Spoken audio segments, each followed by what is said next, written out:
Matt, go ahead. Coach, obviously another week where the offense really struggled. Didn't really during the game was still kind of in doubt. Couldn't get anything going. Just kind of where do you go from here offensively? And obviously, made a change at quarterback. Can you talk about that? Well, yeah, we obviously use this bye week to make a lot of evaluations on things, and we got to find a way to get better without question. So every position's got to be evaluated. We got to be productive. We got to look at the guys that are making plays and those that are not in every single position, and we got to do just a great job of getting our guys, refreshed and ready from these last few weeks and get ready for a final push. So obviously we have to evaluate everything and find a way to score points, but we also got to play better defense. That was start of the game defensively was very poor and very frustrating. So giving up too many explosive plays. Sammy, then Zach. Coach, you go for it 6 times on 4th down, fake punt. What is the desperation level of this team right now? Well, I think, the 4th downs where they occur, you're just trying to find a way to stay on the field. The fake punt, obviously we needed to score touchdowns. You're not going to beat them kicking field goals. We'd only scored 3 points up to that time, so felt like what we called was there. Obviously came up short, so not a good decision, but at the same time, we need to find a way to get some momentum going for our football team. So just trying to be aggressive with that. Obviously, it's a very aggressive call in that situation. Didn't work out. But, that game, when we were down the way we were, we need to get something going right away to give us a chance to win the game. So that was the objective there, and trying to be aggressive. Zach and Mason. So I guess with the bye week, it would seem the obvious time if dramatic change was necessary anywhere, whether it was positionally, whether it was play calling. Is that something we would consider? You talk about evaluating everything. Would you include evaluating some of maybe the most, fundamental elements of the way things are structured offensively and defensively? Yeah, I think but I think for tonight, I just think that we need to execute the calls better. From what I saw. So there was a lot of receivers open, a lot of opportunities to make proper reads, and didn't do that. So to me, that's really what I saw today. I haven't watched the film yet, but there's no question everything's going to be evaluated without a doubt. But at the same time, tonight's game was execution to me. Mason and Seth. Coach, I think earlier this week it was Walt Bell that said that execution kind of is a word that gets used kind of for lack of better terms with having to do with the preparation. Would you say that it stems from the preparation from this week, the execution misfalls today, or where does that come from? I don't think so. I felt like we had a good week of preparation.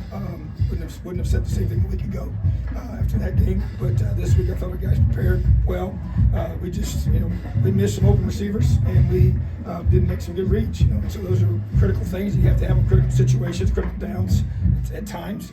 And there's just overall, both sides feeding off of each other.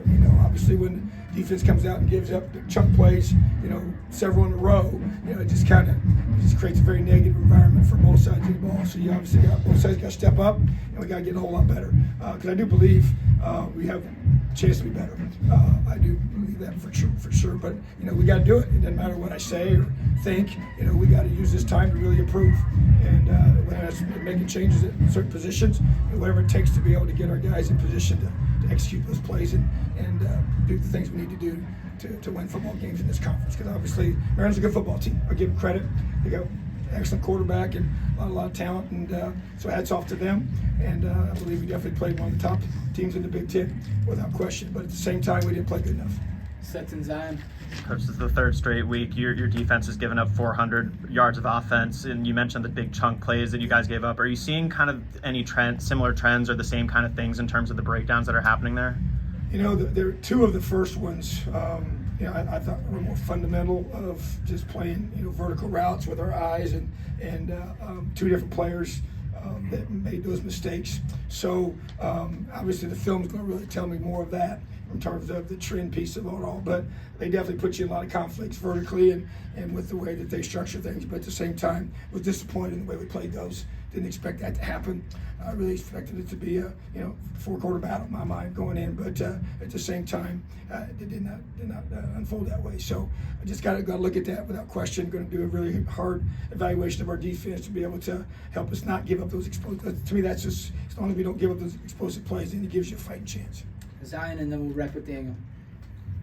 Tom, what was your message, I guess, to Taven when you decided to put Brennan in the game for those final few drives? Well, bottom line is that we just needed to, a spark, looking for something. Obviously, got two quarterbacks that have proven they can play, and so felt like that Brennan, has earned the right to have that opportunity. So he knows you got to play well if you want to continue to play your position. So everybody's in that same boat. So bottom line is that Brendan came in there and made some plays, but obviously they had some guys subbed out as well. So it's about what we got to do to help this team get better. So he understands he's got to perform to be able to be in that position. Daniel, last one. Coach, so obviously 2 losses in the last 3 games, and I think you said on average sometime earlier this week, the locker room after the Akron game, but kind of felt like a loss probably 3 games in a row. You didn't perform quite as well as you wanted to. What is it, as coaches, do you need to tell the team to kind of keep their morale up after probably 3 performances they were disappointed in?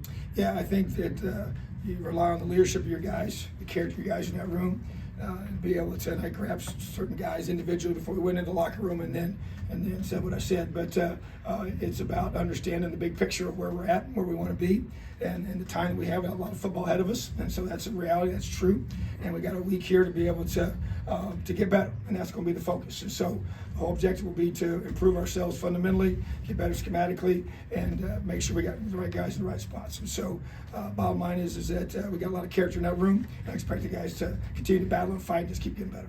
All right, thanks, Tom. Awesome. Have a great night.